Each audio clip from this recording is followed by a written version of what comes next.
Welcome to Phone Transformer, where we are going to show you how to remove widgets from Android to help you declutter your home screen.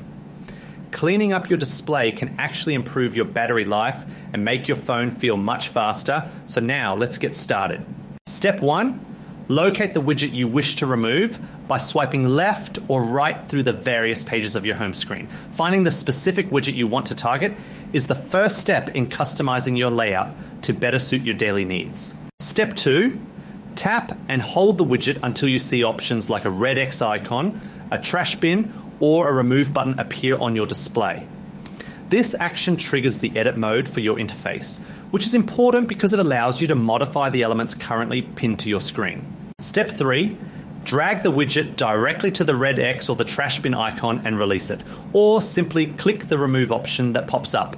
If a confirmation message appears, just tap OK or Yes to finalize the process and clear the item from your screen entirely. Thank you so much for watching, and please subscribe to the channel for more great tips.